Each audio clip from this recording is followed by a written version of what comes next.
ये 100% आजमाई हुई बात है कि जब हम सत्संग जाते हैं तो एक बात हमें अक्सर हमारे दिमाग में वो बात याद बनी रहनी चाहिए कि हम सत्संग जा रहे हैं। तो मतलब सत्संग जा रहे हैं, और अगर उस बात का हम ध्यान नहीं रखते हैं ना, तो वास्तव में देखा है, अभी 2 दिन पहले की अपनी बात बताऊंगा कि मन सत्संग में नहीं लगता। हम बैठ जाते सब कुछ, हम भजन भी सुनते हैं, विचार भी सुनते हैं, स्टेज से महात्मा जी के सतगुरु के वचन होते हैं वो भी हम सुनते हैं, मगर क्या होता है कि हम बैठते तो जाते, शरीर से तो बैठ जाते, शरीर रूप में बैठ जाते हैं, मगर मन हमारा वही होता है जो हम बताने जा रहे हैं आपको। इस बात का खास ख्याल रखें। अक्सर देखा गया हुआ है, और वीडियो को ज़्यादा लंबा भी नहीं करूँगा, छोटा सा वीडियो है और आप पूरा देखना। और ये बात हमारे साथ नहीं, हम सबके साथ, मेरी अपनी बात नहीं कर रहा हूँ, हम सबके साथ ऐसा होता है।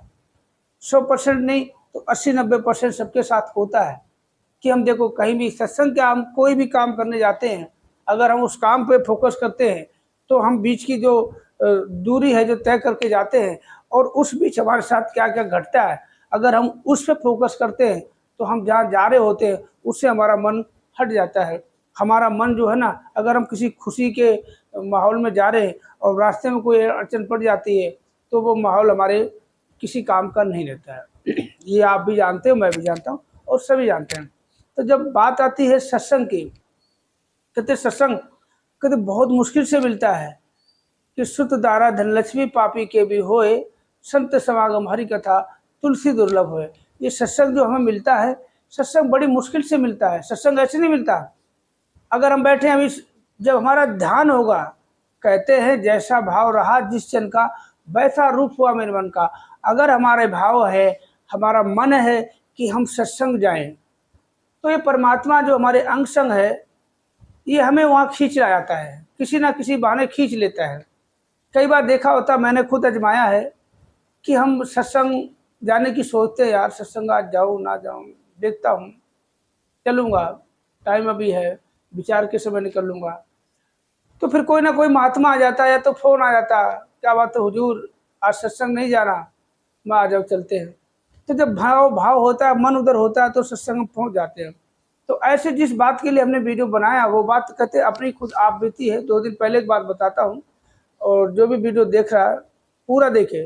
तो वीडियो शुरू करें से पहले आपसे रिक्वेस्ट है, जो भी चैनल को पहली बार देख रहा है, चैनल सब्सक्राइब करें, लाइक करें, कमेंट करके जरूर बताएं। तो मेरे सभी निरंकारी संत महात्मा भाई बहन माताओं के चरणों में प्यार भरा नतमस्तक होकर धन्यवाद जी। और जो मेरे मित्र भाई सब्सक्राइब और सभी को प्यार भरा नमस्कार। तो वीडियो आपको बताते हैं। पहली बात, ये बड़े ध्यान से सुनने वाली बात है। हम सत्संग के लिए घर से निकले, कई बार क्या होता है, हमारे एक गली छोड़ के दूसरी गली में हमारे वहाँ सत्संग हो रहा होता है किसी घर में, और नहीं तो भवन जो होता है हमारे घर से थोड़ा सा दूर होता है।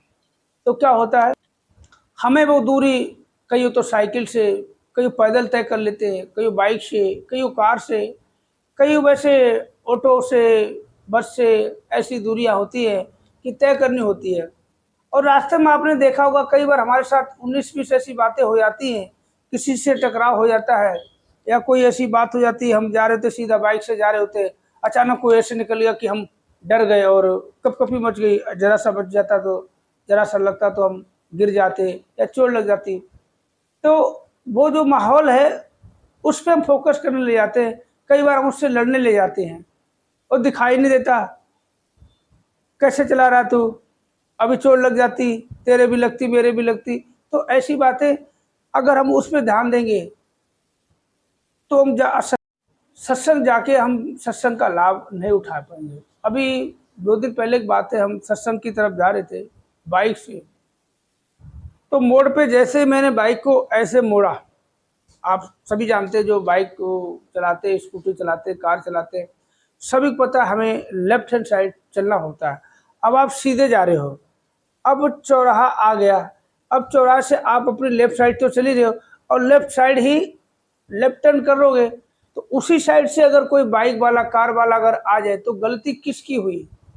उसकी हुई, क्योंकि उसको ऐसे करके घूमना था और आपने ऐसे सीधा जाके यूं टर्न मारना था। तो वही सीधा बाइक वाला सामने आ जाता है और दोनों की बाइक टकराती तो नहीं है, आमने सामने यूं आराम से, मतलब अब मोड़ है चौराहा है तो बाइक तो स्लो करनी पड़ेगी। और वो आंखें दिखाए, आंखें दिखाए, भैया देखो गलती आपकी, आप बाइक चला रहे हो, कैसे चला रहे हो, इधर आ रहे हो, आप उधर जाओ। वो 2-3 बार पीछे मुड़ के यूं देख रहा, चला तो गया, मैं छोड़ यार। तो ऐसी बातों पर ध्यान, फिर मैं क्या करूं, अब मैं सत्संग चला गया, पहुंचा तो बैठ गया।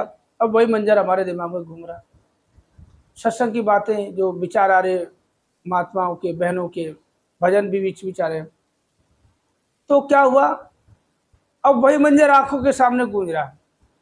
अब बड़ा मन परेशान हो रहा कि सत्संग के लिए तो इतना उतावला हो रहा था, दौड़ के सत्संग आया भी, और मन तेरा तो वहीं उसी चौराहे पे है, मन उसी चौराहे पे है, और तू यहाँ बैठा हुआ है। तो यार बड़ा परेशान होता हूँ। तो मैंने सोचा कि क्यों ना आप सभी को इस बात से अवगत कराया जाए कि जब हम सत्संग के लिए खास निकलते हैं तो इतना याद रखना कि हम सत्संग जा रहे हैं, और रास्ते में अगर कोई खरोच भी मार जाए तो तू ही निरंकार करके सीधा आगे बढ़ जाना चाहिए। क्योंकि अगर हम उससे उलझ जाएंगे ना तो सत्संग शरीर तो पहुंच जाएगा, मन आपका वहीं पे पड़ा रहेगा जहाँ से आपके साथ तू मैं हुई थी। तो सत्संग कहते हैं बहुत भागों से मिलता है, चाहे हमें 2 घड़ी मिले, 1.5 घंटे की सत्संग में आधे घंटे मिले, 20 मिनट मिले, वो बहुत ही कहते कीमती होते हैं। हमारे पूरे 24 घंटे में, 24 घंटे की बात तो नहीं, हम जागते तो है जो कम से कम 17-18 घंटे हम जागते। सुबह 5 बजे कोई उठ जाता है, 6 बजे उठ जाता है, और रात को 10-11 बजे सोता है। अगर हम 6 बजे उठ गए तो कितने घंटे, वो कम से कम 12 से 15 घंटे हम जागते हैं। कईयों तो ऐसे है कि 12 से 15 घंटे काम करने वाले होते हैं, और जो सोते हैं वो हमारा सोने का समय हो गया। मगर उनमें से जो समय निकलता है सत्संग का, वास्तव में सत्संग का जो समय है ये बहुत, पूरे दिन में जितने भी हमने कार्य किए हुए हैं, चाहे जितनी दौलत कमाई है, काम किया, बिजनेस किया है, नौकरी करके आए हैं, कुछ भी करके आए हैं, और 20 मिनट की सत्संग है, उन सबसे बढ़ के है। सबसे ज़्यादा कीमत जो है सत्संग की होती है। क्योंकि सत्संग जो है ना, वही अभी बार बार क्या बोलूं कि सत्संग की महत्ता सबसे बड़ी है। सत्संग में हमें सब कुछ मिल सकता है जो हमारे किस्मत में भी नहीं है। क्योंकि सत्संग जो होता है सद्गुरु का होता है, और सद्गुरु जो होता है बख्शनहार होता है। जो हमारे पाप कर्म होते हैं, जो गलत आदतें होती हैं, वो सब कुछ बख्श देता है और हमें तार देता है, हमें धो पोंछ के एकदम साफ सुथरा कर देता है। जिस तरह से एक माँ का लाल छोटा सा कीचड़ में चसन जाए तो माँ उसको गोद में उठा के लाड प्यार करती है और नहला धुला के इसको राजा बाबू बना देती है। तो आपको वीडियो कैसा लगा कमेंट करके ज़रूर बताएं। धन्यवाद जी।